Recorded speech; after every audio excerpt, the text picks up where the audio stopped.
Shamai, Fuzzy View here. I'm Fuzzy, and today I'm going to be talking about Contact 3.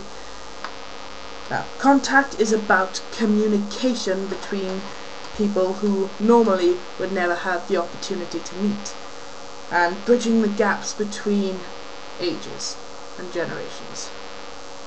Like, how often would you see an elderly person talking to a 14-year-old? Now, the piece was set in St John's Church in Cardiff, an unusual form of theatre nowadays, yes. Inside, it looks like a sort of study hall with tables all facing the altar.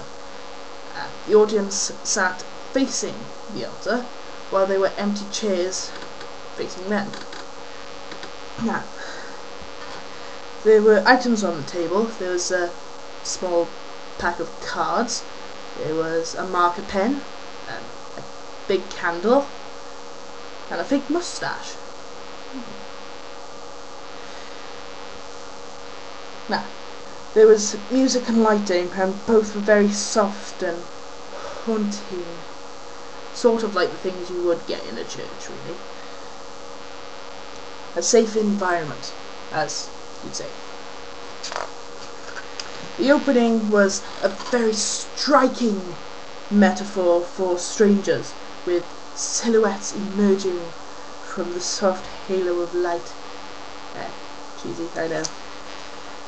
The eye contact, although unnerving at first, I feel was symbolic to the initiation of contact with a person.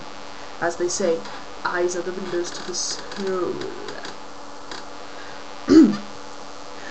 The different ways of conversation starting were, well, there was first the natural conversation, something you would normally say when you first meet a person, like at a bus stop or in town, something like that.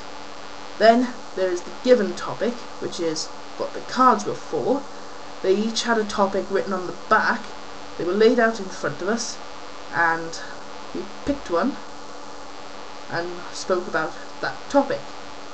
Then there was the physical contact, where we were holding hands with our performer, let's say, and told to close our eyes, and we spent about a minute just holding hands with our eyes closed.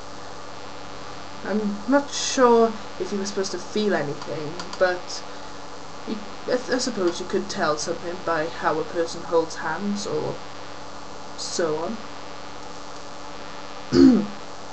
Then there was the non-vocal contact, which was a person came and sat down and used the marker to start a drawing. Now, I have one here that I did with this girl that came to sit next to me. We started off with that line underneath the eye and continued on. I was amazed that she got that I wanted to draw an eye so quickly. Yeah, sort of a deeper connection. And little cow jumping over the moon there. As you can see, she asked if I could dance. I said sort of. So then we got up and danced, which can be embarrassing for some people, but it is a very effective way to interact with more than one person at a time through body movements and such. The final way then was talking to the opposite sex. A boy sat opposite a girl, or girl sat opposite a guy, but if a girl sat opposite a girl, that's what the fake moustaches were for. They put them on and became a boy. As you probably know, it is quite difficult to talk to the opposite sex because you have no idea what they want to talk about. During the choreographed rotations, although it was slow and mysterious, setting a mood, some performers did lose a little focus, just a little, and fell slightly out of sync. Like this. Yeah. but it is immensely difficult to perform one-on-one with a person, especially if you don't know them. So credit where credit is deserved for them going this far. I feel that maybe they could have rehearsed just a little bit more so they were absolutely certain of what they were doing. And maybe end a little bit longer with perhaps a group message saying goodbye to the people that they met that night. But I don't know, it was quite effective when they all walked away back into shadows once more. Excuse me.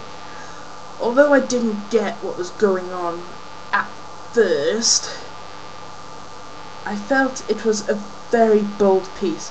Not quite theatre, not quite speed dating, but overall fantastically effective and a very interesting concept on interactive performances. But Fuzzy gives a 8 out of 10 happy tail wag. It's worth going for the experience. Peace out!